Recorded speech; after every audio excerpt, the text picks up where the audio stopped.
ലോകത്തിലെ വിചിത്രമായ രാജ്യങ്ങളുടെ ഒരു ലിസ്റ്റ് എടുത്താൽ അതിൽ ഉറപ്പായിട്ടും ഉണ്ടായിരിക്കുന്ന ഒരു രാജ്യമാണ് ലെബനൻ. എങ്ങനെയാണ് ലെബനൻ വിചിത്രമായ ഒരു രാജ്യമായി മാറിയത്? അതിൻ്റെ ചരിത്രം എന്താണ്? വളരെ വിശദമായി തന്നെ നമുക്ക് ലെബനൻ എന്ന രാജ്യത്തെക്കുറിച്ച് പരിശോധിക്കാം. ഈ വീഡിയോ നിർമ്മിക്കാനായിട്ട് ഞാൻ ഉപയോഗിച്ചിരിക്കുന്ന റെഫറൻസുകൾ പതിവ് പോലെ ഡിസ്ക്രിപ്ഷനിൽ കൊടുത്തിട്ടുണ്ട്. താല്പര്യമുള്ളവർക്ക് പരിശോധിക്കാവുന്നതാണ്. ലെബനൻ സ്ഥിതി ചെയ്യുന്നത് മിഡിൽ ഈസ്റ്റിലാണ്. കൃത്യമായിട്ട് പറയുകയാണെങ്കിൽ ഇതിൻ്റെ തെക്ക് ഭാഗത്തായിട്ട് ഇസ്രയേൽ എന്ന രാജ്യമാണ്, വടക്ക് കിഴക്ക് ഭാഗത്തായിട്ട് വരുന്നത് സിറിയയാണ്, അതിൻ്റെ പടിഞ്ഞാറ് ഭാഗത്തായിട്ട് മെഡിറ്ററേനിയൻ സമുദ്രമാണ്. മിഡിൽ ഈസ്റ്റ് രാജ്യം എന്നൊക്കെ കേൾക്കുമ്പോൾ നമ്മുടെ മനസ്സിലേക്ക് വരുന്നത് ഒരു മരുഭൂ പ്രദേശത്തിൻ്റെ രൂപമായിരിക്കും. എന്നാൽ അതിൽ നിന്നും തീർത്തും വ്യത്യസ്തമായിട്ടുള്ളൊരു രാജ്യമാണിത്.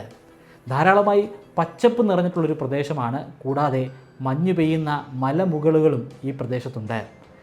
അതിനു പുറമെ തീർച്ചയായിട്ടും മരുഭൂ പ്രദേശവും സമുദ്ര തീരങ്ങളും ഒക്കെ ഈ രാജ്യത്തുണ്ട്. അങ്ങനെ മനോഹരമായിട്ടുള്ള ഒരു രാജ്യമാണ്. പക്ഷേ അവിടെ ജീവിക്കാൻ ഒന്ന് ഭയക്കേണ്ടിയിരിക്കുന്നു. ഈ രാജ്യത്തെ ജനസംഖ്യ വെറും 70 ലക്ഷം മാത്രമാണ്. പക്ഷേ 70 ലക്ഷം ആളുകളും യഥാർത്ഥ ലെബനീസ് പൗരന്മാരല്ല. 50 ലക്ഷം ആളുകൾ മാത്രമാണ് ലെബനീസ് പൗരന്മാർ. അവശേഷിക്കുന്ന 20 ലക്ഷത്തോളം വരുന്ന ആളുകൾ അവർ അഭയാർത്ഥികളാണ്. ബെയ്റൂട്ടാണ് ഈ രാജ്യത്തിൻ്റെ തലസ്ഥാനം. വളരെ വലിയ ഒരു ചരിത്രം തന്നെ ഈ രാജ്യത്തിനുണ്ട്. ഏറ്റവും പഴക്കമേറിയിട്ടുള്ള ഒരു സിറ്റി ഇവിടെയാണ് സ്ഥിതി ചെയ്യുന്നത്. ഏകദേശം 6000 വർഷത്തെ പഴക്കം ഈ സിറ്റിക്കുണ്ട്. ഈ സിറ്റിയുടെ അവശേഷിപ്പുകൾ ഇപ്പോഴും നമുക്ക് ആ പ്രദേശത്ത് കണ്ടെത്താൻ സാധിക്കും. സിറ്റി ഓഫ് ജുബൈൽ അല്ലെങ്കിൽ സിറ്റി ഓഫ് ബൈബ്ലോസ് എന്ന പേരിലാണ് ഇത് അറിയപ്പെടുന്നത്. ബൈബിളിൽ ഈ രാജ്യത്തെക്കുറിച്ചുള്ള പരാമർശമുണ്ട്. 70 തവണയാണ് ഈ രാജ്യത്തെ മെൻഷൻ ചെയ്തിരിക്കുന്നത്.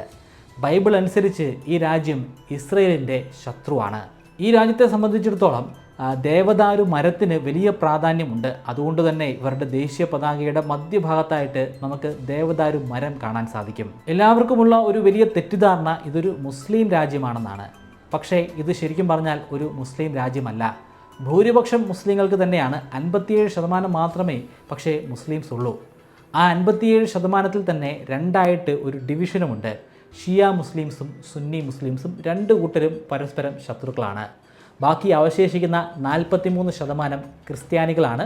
പിന്നെ കുറച്ച് മൈനോറിറ്റീസുമുണ്ട്. ഈ 3 വിഭാഗങ്ങളും അവിടുത്തെ രാഷ്ട്രീയവുമായിട്ട് ഇഴുകിച്ചേർന്നിരിക്കുകയാണ്. അവിടെ ഭരിക്കുന്നത്, ആ രാജ്യം ഭരിക്കുന്നത് ഇവർ 3 പേരും ചേർന്നിട്ടാണ്. 3 പേരും പരസ്പരം വഴക്കുമാണ്. മതവുമായി ബന്ധപ്പെട്ടിട്ടാണ് ഇവിടുത്തെ ഭരണം മുന്നോട്ട് പോകുന്നത്. പാകിസ്ഥാൻ എന്ന രാജ്യത്തെ നമുക്കിതുമായിട്ട് താരതമ്യപ്പെടുത്താൻ സാധിക്കുന്നതല്ല. പാകിസ്ഥാനും ഇസ്രയേലുമൊക്കെ മതം ബേസ് ചെയ്തിട്ടുള്ള രാജ്യങ്ങളാണെങ്കിൽ പോലും അവിടെ ഒരു മതമാണ് പ്രധാനമായിട്ടും ഉള്ളത്. പക്ഷേ ഇവിടെ തുല്യശക്തരായിട്ടുള്ള 3 മതങ്ങളുണ്ട്. അതുകൊണ്ട് തന്നെ അവിടുത്തെ അധികാര കേന്ദ്രങ്ങൾ ഈ 3 വിഭാഗങ്ങളും പിടിച്ചെടുത്തിരിക്കുകയാണ്. പ്രൈം മിനിസ്റ്റർ അവിടുത്തെ സുന്നി വിഭാഗത്തിൽപ്പെട്ട ആളായിരിക്കും. അത് എല്ലായ്പ്പോഴും അങ്ങനെ തന്നെയാണ്. പ്രസിഡൻറ്റ് ഒരു ക്രിസ്ത്യനായിരിക്കും. അതുപോലെ അവിടുത്തെ പാർലമെൻറ്റിൻ്റെ സ്പീക്കർ ഷിയ വിഭാഗത്തിൽപ്പെട്ട ആളാണ്. 128 സീറ്റുകളാണ് അവിടെ പാർലമെൻറ്റിലുള്ളത്. അതിൽ പകുതി സീറ്റുകൾ മുസ്ലിംസിനും അവശേഷിക്കുന്ന പകുതി സീറ്റുകൾ ക്രിസ്ത്യൻസിനുമാണുള്ളത്. ഇത്രയും അൺസ്റ്റേബിൾ ആയിട്ടുള്ള ഒരു ഭരണരീതി ആയതുകൊണ്ട് തന്നെ വലിയ രീതിയിലുള്ള അഴിമതിയാണ് അവിടെ അരങ്ങേറുന്നത്. പക്ഷേ ആളുകൾക്ക് അഴിമതിയിൽ ഒരു പ്രശ്നവുമില്ല എന്നതാണ് യാഥാർത്ഥ്യം. അഴിമതി എത്ര നടന്നാലും തങ്ങളുടെ സമുദായത്തിനായിരിക്കണം മേൽക്കോയ്മ എന്നാണ് അവിടുത്തെ സാധാരണ ആളുകൾ പോലും ചിന്തിക്കുക. ഷിയ മുസ്ലിംസ് ആഗ്രഹിക്കുന്നത് സ്പീക്കറിന് ഏറ്റവും കൂടുതൽ അധികാരങ്ങൾ ഉണ്ടായിരിക്കണമെന്നാണ്. കാരണം സ്പീക്കറായിട്ട് വരുന്നത് അവരുടെ വിഭാഗത്തിൽപ്പെട്ട ആളാണ്. സുന്നി പ്രതീക്ഷിക്കുന്നത് പ്രധാനമന്ത്രി ഏറ്റവും ഉയർന്ന പൊസിഷനിലേക്ക് വരണമെന്നാണ്. അതേസമയം ക്രിസ്ത്യൻസ് ആഗ്രഹിക്കുന്നത് പ്രസിഡന്റിന് അവിടെ ഏറ്റവും കൂടുതൽ അധികാരം ഉണ്ടായിരിക്കണമെന്നാണ്. ഇങ്ങനെ അധികാരങ്ങൾ അവരുടെ മതവിഭാഗത്തിന് അല്ലെങ്കിൽ അവരുടെ ഡിവിഷന് ലഭ്യമായാൽ മതി. അവർ എന്തുമാത്രം അഴിമതി കാണിച്ചാലും അവരെ അത് ബാധിക്കുന്നതേയല്ല. നമ്മുടെ നാട്ടിൽ വയനാട്ടിൽ ഒരു വലിയ ഒരു ഡിസാസ്റ്റർ നടന്നു. അതുപോലെ സുനാമി ഉണ്ടായപ്പോഴും പ്രളയം ഉണ്ടായപ്പോഴും ഒക്കെ ഒരുപാട് നാശനഷ്ടങ്ങൾ നമ്മുടെ നാട്ടിൽ സംഭവിച്ചിട്ടുണ്ട്. പക്ഷേ പിന്നീട് നമ്മളത് റീബിൽഡ് ചെയ്തു.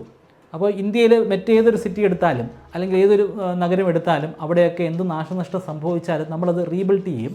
മറ്റ് രാജ്യങ്ങളിലും അങ്ങനെ തന്നെയാണ് സംഭവിക്കുന്നത്. പക്ഷേ ഇവിടെ അങ്ങനെ ഒരു ഏർപ്പാടേ ഇല്ല. അവിടെ എല്ലായ്പ്പോഴും യുദ്ധം നടക്കുന്നുണ്ട്. യുദ്ധത്തിൽ വലിയ വലിയ കെട്ടിടങ്ങളൊക്കെ തകർന്നു പോകുന്നുമുണ്ട്. പക്ഷേ അതവർ റീബിൽഡ് ചെയ്യുന്നില്ല. അത് അതേപടി തന്നെ കിടക്കും. അവിടെയുള്ള ഭരണാധികാരികളെ സംബന്ധിച്ചിടത്തോളം കിട്ടുന്ന പണം മുഴുവനും അവരുടെ പോക്കറ്റിലേക്ക് കൊണ്ടുപോവുക എന്നത് മാത്രമാണ് അവരുടെ ലക്ഷ്യം. ലോകത്തിൽ ഏറ്റവും കൂടുതൽ തൊഴിലില്ലായ്മയുള്ള, കടബാധ്യതയുള്ള, അഴിമതിയുള്ള രാജ്യങ്ങളിൽ ഏറ്റവും മുകളിൽ നിൽക്കുന്നത് ലെബനനാണ്. അവിടുത്തെ അധികാരികൾ എങ്ങനെയെങ്കിലും അവരുടെ കീശ ഉയർപ്പിക്കാനായിട്ട് പല മാർഗങ്ങളും സ്വീകരിക്കും. അത്തരത്തിലുള്ള ഒരു മാർഗമാണ് വാട്സപ്പ് കോളിന് ഏർപ്പാടാക്കിയ ടാക്സ്. അതായത് നമ്മൾ സൗജന്യമായിട്ടൊക്കെ ഉപയോഗിക്കുന്ന വാട്സപ്പ് കോള് അവിടെ ഉപയോഗിക്കണമെങ്കിൽ അതിന് ടാക്സ് അടയ്ക്കണം. അതിനെ തുടർന്ന് വലിയ രീതിയിലുള്ള ഒരു കലാപം അവിടെ നടന്നിട്ടുമുണ്ട്. കലാപങ്ങൾ അവർക്കൊരു പുത്തരിയേ. അവരുടെ ചരിത്രം പരിശോധിക്കുമ്പോൾ ഒരുപാട് കലാപങ്ങൾ നമുക്ക് കാണാം, ഒന്ന് കഴിഞ്ഞാൽ അടുത്തൊന്ന്. അതുകൊണ്ട് എല്ലാ കാലഘട്ടങ്ങളിലും അവർ ഭയത്തോടു കൂടി തന്നെ കഴിയുന്ന ഒരു ജനസമൂഹമാണ്. ഈ രാജ്യത്തെ ഒരുപാട് ഡൈനാസ്റ്റി അടക്കി ഭരിച്ചിട്ടുണ്ട്. Egyptian dynasty, Assyrian dynasty, Babylonian, Hellenistic, Sasanian, Roman empire, അങ്ങനെ നിരവധി ഡൈനാസ്റ്റികൾ. 7-ാം നൂറ്റാണ്ടിലാണ് മുസ്ലിം ഡൈനാസ്റ്റി അല്ലെങ്കിൽ അറേബ്യയിലെ കാലിഫേറ്റ് ഡൈനാസ്റ്റി ഈ പ്രദേശം കീഴ്പ്പെടുത്തുന്നത്. അറേബ്യൻ രാജവംശത്തിൻ്റെ ചരിത്രം പൂർണ്ണമായി വിവരിക്കുന്ന ഒരു വീഡിയോ സീരീസ് ഞാൻ ചെയ്തിട്ടുണ്ട് ഈ ചാനലിൽ. അതിൽ ഈ യുദ്ധത്തെക്കുറിച്ച് കൃത്യമായിട്ട് ഞാൻ പരാമർശിച്ചിട്ടുണ്ടായിരുന്നു. താല്പര്യമുള്ളവർക്ക് വേണ്ടി അതിൻ്റെ ലിങ്ക് ഞാൻ ഡിസ്ക്രിപ്ഷനിലും ഐ ബട്ടണിലും കൊടുക്കുന്നുണ്ട്, പരിശോധിക്കാം. മുസ്ലിംസ് ഡൈനാസ്റ്റി ആ പ്രദേശം കീഴ്പ്പെടുത്തിയെങ്കിലും പിന്നീട് കുറച്ച് വർഷങ്ങൾക്ക് ശേഷം ഈ പ്രദേശം കുരിശ് യുദ്ധത്തിലൂടെ റേമൺ 4-ാമൻ കീഴ്പ്പെടുത്തി. വർഷം 1102 അദ്ദേഹം തലസ്ഥാനമാക്കി മാറ്റിയത് ഇതേ രാജ്യത്തെ തന്നെ ട്രൈപ്പോളി എന്ന പ്രദേശമാണ്. കുറച്ചു വർഷങ്ങൾക്ക് ശേഷം 1289 മുസ്ലിം ഡൈനാസ്റ്റി ആയിട്ടുള്ള മാംലൂക്ക് ഇവരെ വീണ്ടും ആക്രമിച്ച് കീഴ്പ്പെടുത്തി. അതിനുശേഷം 1516 ഓട്ടോമൻ ചക്രവർത്തി ഈ പ്രദേശം കീഴ്പ്പെടുത്തി. പിന്നീട് കുറേയധികം കാലം ഓട്ടോമൻ ചക്രവർത്തിയുടെ കീഴിലായിരുന്നു ഈ പ്രദേശം. പിന്നീടാണ് 1-ാം ലോക മഹായുദ്ധം ആരംഭിക്കുന്നത്. ആ യുദ്ധത്തിൻ്റെ ഒടുക്കത്തിൽ ഓട്ടോമൻ സാമ്രാജ്യം തന്നെ തകർന്നുപോയി. യുദ്ധത്തിനു ശേഷം ഓട്ടോമൻ ചക്രവർത്തിയുടെ കീഴിലുണ്ടായിരുന്ന പല പ്രദേശങ്ങളും 1-ാം ലോക മഹായുദ്ധം വിജയിച്ച രാജ്യങ്ങൾ പകുത്തെടുത്തു. അങ്ങനെയാണ് ഫ്രാൻസിന് ഈ ലെബനൻ എന്ന പ്രദേശം സ്വന്തമായിട്ട് ലഭ്യമായത്. വർഷം 1920. 23 വർഷങ്ങൾ കടന്നുപോയി. 1943 ഈ രാജ്യത്തിന് സ്വാതന്ത്ര്യം കിട്ടി. സ്വാതന്ത്ര്യം കിട്ടിയതിന് ശേഷം ഇവിടുത്തെ പ്രസിഡൻ്റായിട്ട് മാറിയത് ബച്ചാര എൽ ഖൗറിയാണ്. പക്ഷേ അദ്ദേഹം വലിയ രീതിയിലുള്ള സ്വാതന്ത്ര്യ സമരങ്ങളിലൊന്നും ഏർപ്പെട്ടിരുന്നില്ല എന്നതാണ് വാസ്തവം. അവിടെ കാര്യമായിട്ടുള്ള സ്വാതന്ത്ര്യ സമരങ്ങളൊന്നും നടന്നിട്ടില്ല. പക്ഷേ ഫ്രാൻസിന് ആ രാജ്യത്തിൻ്റെ ആവശ്യമില്ലാതെ വന്നപ്പോൾ അവരത് ഉപേക്ഷിച്ചു പോവുകയായിരുന്നു. അതിനെ തുടർന്നാണ് ബച്ചാര എൽ ഖൗറി അവിടുത്തെ പ്രസിഡൻ്റായിട്ട് മാറിയത്. പക്ഷേ അദ്ദേഹത്തിൻ്റെ ഭരണം വളരെയധികം മോശമായിരുന്നു. അദ്ദേഹത്തിന് ആ രാജ്യത്തെ വികസിപ്പിച്ചെടുക്കണമെന്നുള്ള ഒരു ചിന്തയും ഉണ്ടായിരുന്നില്ല. അദ്ദേഹത്തിന് സ്വയം വികസിക്കണം എന്നുള്ള ആഗ്രഹമാണ് ഉണ്ടായിരുന്നത്. അതുകൊണ്ട് വലിയ രീതിയിലുള്ള അഴിമതി ഈ കാലയളവിൽ അവിടെ സംഭവിക്കുന്നുണ്ട്. അത് ശരിക്കും സഹായപ്രദമായി മാറിയത് കാമിൽ ഷാമൂൻ എന്ന വ്യക്തിക്കാണ്. അദ്ദേഹം ഒരു ക്രിസ്ത്യനാണ്. അദ്ദേഹം അവിടുത്തെ അധികാരം പിടിച്ചെടുത്തു. പിന്നീട് അങ്ങോട്ടുള്ള കാലഘട്ടം ലെബനൻ്റെ സുവർണ കാലഘട്ടമായിരുന്നു. അവർ സാമ്പത്തികമായിട്ടും സ്റ്റേബിളായിട്ടുള്ള ഒരു സ്റ്റേജിലേക്ക് എത്തിച്ചേർന്നത് ഈ ഒരു ഘട്ടത്തിലാണ്. ഇതേ കാലഘട്ടങ്ങളിൽ തന്നെയാണ് അറേബ്യൻ രാജ്യങ്ങളിൽ നിന്നും എണ്ണ ഖനനം ചെയ്ത് എടുക്കുകയും അത് വിൽക്കാൻ തുടങ്ങുകയും ചെയ്യുന്നത്. ലെബനന് ഇത് വലിയ രീതിയിലുള്ള സാമ്പത്തിക നേട്ടം ഉണ്ടാക്കാൻ സാധിച്ചു. അറേബ്യൻ രാജ്യങ്ങൾ അവർക്ക് ലഭ്യമായിട്ടുള്ള പണമൊക്കെ നിക്ഷേപിക്കുന്നത് ഇവിടുത്തെ ബാങ്കുകളിലായിരുന്നു. പക്ഷേ ആ വികസനത്തിന് അധികം ആയുസ് ഉണ്ടായിരുന്നില്ല. അവിടെ ഉണ്ടായിരുന്ന മുസ്ലിംസിന് ഷാമൂൻ്റെ ഭരണത്തോട് വലിയ താല്പര്യമൊന്നും ഉണ്ടായിരുന്നില്ല. കാരണം അദ്ദേഹം ഒരു ക്രിസ്ത്യാനിയാണല്ലോ. അതുകൊണ്ട് തന്നെ ഇവർ വലിയ രീതിയിലുള്ള ഒരു സിവിൽ വാർ ആരംഭിക്കുകയാണ് 1958. അവരുടെ ലക്ഷ്യം യുണൈറ്റഡ് അറബ് റിപ്പബ്ലിക് ആയിരുന്നു. അറേബ്യൻ രാജ്യങ്ങളുമായിട്ടൊക്കെ കൂടിച്ചേർന്ന് ഒരൊറ്റ വലിയ രാജ്യമായിട്ട് മാറുക എന്നതാണ്. പക്ഷേ ഷാമൂന് ഇതിനോട് ഒട്ടും തന്നെ താല്പര്യം ഉണ്ടായിരുന്നില്ല. അതുകൊണ്ട് തന്നെ കലാപം അടിച്ചൊതുക്കാനായി അദ്ദേഹം അമേരിക്കയുടെ സഹായം ആവശ്യപ്പെട്ടു. അമേരിക്കയ്ക്ക് സന്തോഷം മാത്രമേ ഉണ്ടായിരുന്നുള്ളൂ ക്രിസ്ത്യൻസ് ആയിട്ടുള്ള അവരെ സഹായിക്കാനായി. അങ്ങനെ അവിടെ വലിയൊരു യുദ്ധം അരങ്ങേറുന്നു. കുറേയധികം നാൾ പിന്നീട് യുദ്ധം തന്നെയായിരുന്നു. ആ യുദ്ധം അവസാനിക്കുന്നത് ഒരു കരാറോടുകൂടിയാണ്. ഈജിപ്ഷ്യൻ പാൻ അറബിസ്റ്റ് ലീഡറായ നാസറും അമേരിക്കൻ പ്രസിഡൻ്റായ ഹൈസൻ ഹോവറും ചേർന്നുണ്ടാക്കിയിട്ടുള്ള ഒരു കരാർ. ആ കരാർ അനുസരിച്ച് അടുത്ത പ്രസിഡന്റ് ഒരു മുസ്ലിം ആയിരിക്കും. വളരെ പോപ്പുലറായ ഒരു ജനറലായ ഫൗദ് ഷിഹാബാണ് അടുത്ത പ്രസിഡൻ്റായി മാറുന്നത്. പിന്നീടുള്ള കാലഘട്ടങ്ങളിലും ലെബനന് വലിയ നേട്ടങ്ങൾ സ്വന്തമാക്കാൻ സാധിച്ചു. ഒരു വലിയ ടൂറിസ്റ്റ് സ്പോട്ടായി മാറി. കാരണം അറബ് രാജ്യങ്ങൾ സാമ്പത്തികമായിട്ട് ഉയർന്നു വരികയാണ്. അവരുടെ കയ്യിൽ ധാരാളമായി പണമുണ്ട്. ആ പണമൊക്കെ അവർ നിക്ഷേപിക്കുന്നത് പ്രധാനമായിട്ടും ലെബനീസ് ബാങ്കുകളിലാണ്. അതിനു പുറമെ അവർക്ക് വന്ന് ആസ്വദിക്കാൻ സാധിക്കുന്ന മനോഹരമായിട്ടുള്ളൊരു പ്രദേശം കൂടിയാണ് ലെബനൻ. ഈ കാലഘട്ടങ്ങളിലാണ് Lebanon Switzerland of Middle East എന്നും Paris of the Middle East എന്നുമൊക്കെയുള്ള പേരുകൾ അറിയപ്പെടാൻ തുടങ്ങിയത് അറബികളുടെ ഒരു വിനോദസഞ്ചാര കേന്ദ്രമായി ഈ പ്രദേശം മാറി. താരതമ്യേന കുഴപ്പമില്ലാത്ത ഒരു കാലഘട്ടമായിരുന്നു ഈ കാലഘട്ടം. പക്ഷേ അതിനും ഒരു അന്ത്യമുണ്ടായി. അതിൻ്റെ കാരണം PLO എന്ന ഓർഗനൈസേഷനാണ്. 1970 PLO ജോർദാനുമായിട്ട് നടത്തിയിട്ടുള്ള യുദ്ധത്തിൽ പരാജയപ്പെട്ടു. അങ്ങനെയാണ് PLOയിലുണ്ടായിരുന്ന പലസ്തീനികൾ ഈ പ്രദേശത്തേക്ക് കുടിയേറുന്നത്. അതിനുശേഷം അവിടെ വലിയ രീതിയിലുള്ള കലാപവും അരങ്ങേറി. കാരണം ഇവിടെ പകുതിയോളം വരുന്ന ക്രിസ്ത്യൻസ് ഉണ്ട്. ആ ക്രിസ്ത്യൻസ് പ്രബലരുമാണ്.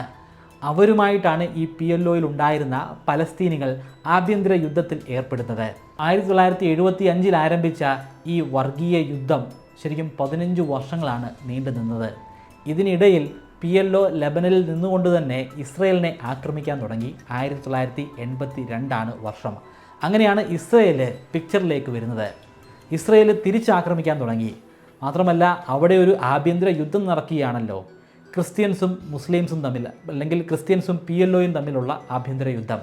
ആ യുദ്ധത്തിൽ ക്രിസ്ത്യൻസിനെ സഹായിക്കാനായിട്ട് ഇസ്രയേലികൾ അവരോടൊപ്പം ചേർന്നു. ഇസ്രയേൽ അവിടെ ഒറ്റയ്ക്കായിരുന്നില്ല. ഇസ്രയേലിനോടൊപ്പം തന്നെ ഈ പ്രദേശം മുൻപ് ഭരിച്ചിരുന്ന ഫ്രാൻസ് ഉണ്ടായിരുന്നു. പിന്നെ എല്ലാ കാലഘട്ടങ്ങളിലും ഇവിടെ ഇടപെടലുകൾ നടത്തിക്കൊണ്ടിരുന്ന അമേരിക്കയും ഉണ്ടായിരുന്നു. അങ്ങനെ ഒരു വലിയ സൈനിക ശക്തിയായിട്ട് മാറിയതിന് ശേഷമാണ് അവർ PLOയെ ആക്രമിക്കുന്നത്. ഈ ഘട്ടത്തിൽ ഇസ്രയേലിൻ്റെ പ്രധാനമന്ത്രി ആയിരുന്നത് ബാഷിർ ഗമയിലാണ്. അദ്ദേഹത്തിന് ഇസ്രയേലിനോട് വലിയ താല്പര്യവും ഉണ്ടായിരുന്നു. ഇസ്രയേലിൻ്റെ ഒരു അലെ എന്ന് വേണമെങ്കിൽ നമുക്ക് വിശേഷിപ്പിക്കാം. പക്ഷേ അതേ വർഷം തന്നെ, യുദ്ധം ആരംഭിച്ച ആ വർഷം തന്നെ അദ്ദേഹം കൊല ചെയ്യപ്പെട്ടു. പിന്നീടാണ് ഈ രാജ്യത്ത് ഷിയ മിലിറ്റന്റ് ഗ്രൂപ്പായ, അല്ലെങ്കിൽ ഷിയ പൊളിറ്റിക്കൽ പാർട്ടിയായ ഹിസ്ബുള്ള ഉണ്ടാകുന്നത്. ഹിസ്ബുള്ള എന്ന പേര് കേൾക്കുമ്പോൾ നിങ്ങൾ പറയുക അതൊരു പൊളിറ്റിക്കൽ പാർട്ടിയല്ല, അതൊരു മിലിറ്റന്റ് ഗ്രൂപ്പ് തന്നെയാണെന്നാണ്. പക്ഷേ നമ്മളുടെ രാജ്യവുമായിട്ടൊന്നും ഈ രാജ്യത്തെ ഒരിക്കലും താരതമ്യപ്പെടുത്തരുത്.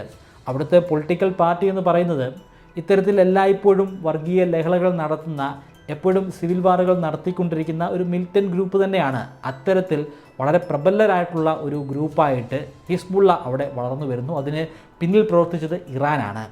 കാരണം ഷിയകളുടെ ഒരു വലിയ കേന്ദ്രമാണ് ഇറാൻ. ഈ പ്രദേശത്ത് ലെബനനിലും വലിയ ശതമാനം തന്നെ ഷിയകളുണ്ട്. അവരെ സഹായിക്കാൻ വേണ്ടിയാണ് ഇറാൻ പ്രത്യേകമായിട്ട് പരിശീലനങ്ങൾ നൽകി അങ്ങനെ ഒരു ഗ്രൂപ്പിനെ അവിടെ വളർത്തിയെടുക്കുന്നത്. പിന്നീട് ഈ പ്രദേശത്ത് അരങ്ങേറുന്നത് വലിയ യുദ്ധമാണ്. ഹിസ്ബുള്ളയും ഇസ്രയേലും തമ്മിലുള്ള യുദ്ധമാണ്. ഇസ്രയേൽ വളരെ ശക്തരായിട്ടുള്ള പടയാളികളാണെങ്കിൽ പോലും അവരെ തോൽപ്പിക്കാൻ ഹിസ്ബുള്ളയ്ക്ക് സാധ്യമായി. അങ്ങനെ 2000 മെയ് 25 ഇസ്രയേലിനെ പൂർണ്ണമായിട്ടും ലെബനനിൽ നിന്ന് തുരത്തി ഓടിക്കാൻ ഹിസ്ബുള്ളയ്ക്ക് സാധ്യമായി. തുടർന്നുള്ള 5 വർഷം ഏകദേശം ശാന്തമായിട്ടുള്ളൊരു അന്തരീക്ഷമായിരുന്നു അവിടെ ഉണ്ടായിരുന്നത്. എന്നാൽ അതിന് വിരാമം ഇട്ടുകൊണ്ട് 2005 അവിടുത്തെ പ്രധാനമന്ത്രിയായ റാഫിഖ് ഹരീരി കൊല ചെയ്യപ്പെട്ടു. ആരാണ് കൊല ചെയ്തതെന്ന് ആർക്കും ഒരു ധാരണയുണ്ടായിരുന്നില്ല. പ്രധാനമായിട്ടും ആളുകൾ സംശയിച്ചത് സിറിയയാണ്. അതുപോലെ തന്നെ ഇസ്രയേലിനെ സംശയിക്കുന്നുണ്ട്. സിറിയയ്ക്ക് വലിയ ഒരു സ്വാധീനം ഈ കാലഘട്ടങ്ങളിലൊക്കെ ലെബനനിലുണ്ട്. അവരുടെ വലിയ മിലിറ്ററി ഗ്രൂപ്പും ആ പ്രദേശത്തുണ്ടായിരുന്നു. തീർച്ചയായിട്ടും മനസ്സിലാക്കണം ആരാണ് ഈ കൊലയ്ക്ക് പിന്നിലെന്ന്. പിന്നീടുള്ള കുറച്ച് നാളുകൾ വലിയ രീതിയിലുള്ള ഒരു അരാജകത്വമാണ് അവിടെ നടക്കുന്നത്. പ്രധാനപ്പെട്ട പല നേതാക്കളും കൊല ചെയ്യപ്പെട്ടു. ഈ കൊലയ്ക്കൊക്കെ പിന്നിൽ എന്താണെന്ന് വ്യക്തമായിട്ടുള്ള ഒരു ധാരണ ലഭ്യമാകണം. അതിനുവേണ്ടി ഒരു റവല്യൂഷൻ ആരംഭിക്കുകയാണ്. ആ റവല്യൂഷൻ്റെ പേരാണ് സെഡാർ റവല്യൂഷൻ. സെഡാർ എന്ന് പറയുന്ന ഒരു മരമാണ്, അത് ദേവദാരു മരമാണ്. ആ മരത്തിൻ്റെ പേരിലാണ് ഈ റവല്യൂഷൻ അറിയപ്പെടുന്നത്. അവരുടെ പ്രധാനപ്പെട്ട ആവശ്യം എന്ന് പറയുന്നത് കൊലയാളിയെ കണ്ടെത്തണം, ഏത് രാജ്യമാണെന്ന് മനസ്സിലാക്കണം, അതിന് ന്യൂട്രലായിട്ടുള്ള ഒരു അന്വേഷണം ഉണ്ടായിരിക്കണം, ഫോറിൻ രാജ്യങ്ങൾ ചേർന്ന് ഇത് അന്വേഷിച്ച് കണ്ടെത്തണം. ആ റവല്യൂഷൻ ഒരു വിജയമായിരുന്നു. അതിനെ തുടർന്ന് അന്വേഷണങ്ങൾ നടന്നു. ആ അന്വേഷണത്തെ തുടർന്ന് അവിടെ ഉണ്ടായിരുന്ന സിറിയൻ മിലിറ്റന്റ് ഗ്രൂപ്പിന് അവിടെ നിന്നും പിൻവാങ്ങേണ്ടി വന്നു. അന്വേഷണത്തിൻ്റെ റിപ്പോർട്ട് പബ്ലിഷ് ചെയ്തപ്പോൾ അതിൻ്റെ പ്രധാനപ്പെട്ട കാരണക്കാരായിട്ട് വിലയിരുത്തിയത് സിറിയക്കാരെയാണ്. അതിനുശേഷവും ഹിസ്ബുള്ളയും ഇസ്രയേലും തമ്മിൽ യുദ്ധങ്ങൾ അരങ്ങേറുന്നുണ്ട് പല ഘട്ടങ്ങളിലായി. ചില സന്ദർഭങ്ങളിലൊക്കെ ഹിസ്ബുള്ളയായിരിക്കും വിജയിക്കുക, ചില സന്ദർഭങ്ങളിൽ ഇസ്രയേൽ വിജയിക്കും. അങ്ങനെ അങ്ങോട്ടും ഇങ്ങോട്ടുമൊക്കെ കൊണ്ടും കൊടുത്തുമൊക്കെ പോയിരിക്കുന്ന ഒരു ഘട്ടത്തിൽ ഇസ്രയേലിനെ പൂർണ്ണമായിട്ടും അവിടെ നിന്ന് വീണ്ടും തുരത്താൻ ഹിസ്ബുള്ളയ്ക്ക് സാധ്യമായി. പക്ഷേ ആ ഘട്ടത്തിൽ പോലും അവിടെ ഭരിക്കുന്നത് ഹിസ്ബുള്ളയല്ല. അവിടുത്തെ പ്രധാനമന്ത്രി അമേരിക്കയിൽ നിന്നുള്ള ഒരു പപ്പറ്റായിരുന്നു, അല്ലെങ്കിൽ അമേരിക്ക നിയന്ത്രിക്കുന്ന ഒരു പപ്പറ്റായിരുന്നു. അതുകൊണ്ട് തന്നെ അവിടെ വീണ്ടും ഒരു ആഭ്യന്തര ലഹള ഉണ്ടായി. 2008 പിന്നീടുള്ള ആഭ്യന്തര ലഹള സംഭവിക്കുന്നത്. ആ പ്രധാനമന്ത്രിയെ അവിടെ നിന്നും നീക്കം ചെയ്യണം, മുസ്ലിംസിന് പ്രധാനമന്ത്രി പ്രസിഡന്റ് സ്ഥാനങ്ങളൊക്കെ ലഭ്യമാക്കണം. ഇതായിരുന്നു അവരുടെ ആവശ്യം. അതിനെ തുടർന്ന് ലെബനീഷ് പൊളിറ്റീഷ്യൻസ് മറ്റൊരു രാജ്യമായ ഖത്തറിൽ പോയി ഒരു ചർച്ച നടത്തി. കാരണം ലെബനനിലെ ഒന്നിച്ചിരുന്നൊരു ചർച്ച നടത്താൻ പോലും പറ്റുന്ന സാഹചര്യമല്ല.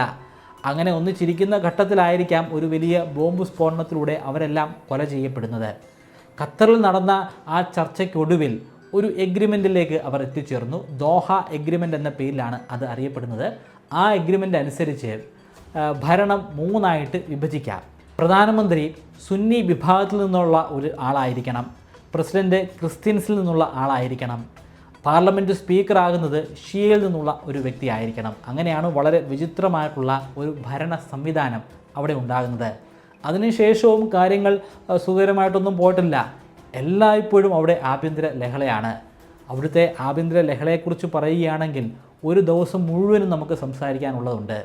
പൂർണ്ണമായിട്ടുള്ളൊരു ചരിത്രമല്ല, അവസാനത്തെ ഒരു 10 വർഷത്തെ ചരിത്രം എടുത്താൽ പോലും അവിടെ നിരന്തരമായിട്ട് ആഭ്യന്തര ലഹളകൾ നടന്നുകൊണ്ട് തന്നെ ഇരിക്കുകയാണ്. ഒന്ന് കഴിഞ്ഞാൽ മറ്റൊന്ന്. ഒന്ന് കഴിയണമെന്ന് നിർബന്ധമില്ല, ഒന്നിനിടയിൽ തന്നെ മറ്റൊരു സിവിൽ വാർ കൂടി അവിടെ ആരംഭിക്കുമായിരിക്കും. അങ്ങനെ നിരന്തരമായി യുദ്ധങ്ങൾ അരങ്ങേറിക്കൊണ്ടിരിക്കുന്ന വളരെ വിചിത്രമായ ഒരു രാജ്യമാണ് ലെബനൻ.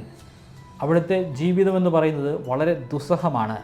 അവിടുത്തെ കുട്ടികൾ ഓരോ ദിവസവും കഴിച്ചു കൂട്ടുന്നത് എങ്ങനെയാണെന്ന് നമുക്ക് ചിന്തിക്കാൻ പോലും സാധിക്കുന്നതല്ല. ഒട്ടും വൈകാതെ തന്നെ ആ ജനസമൂഹത്തിന് വളരെ ശാന്തമായിട്ടുള്ള ഒരു ജീവിതം ഉണ്ടാകട്ടെ എന്ന് മാത്രം നമുക്ക് ആഗ്രഹിക്കാം.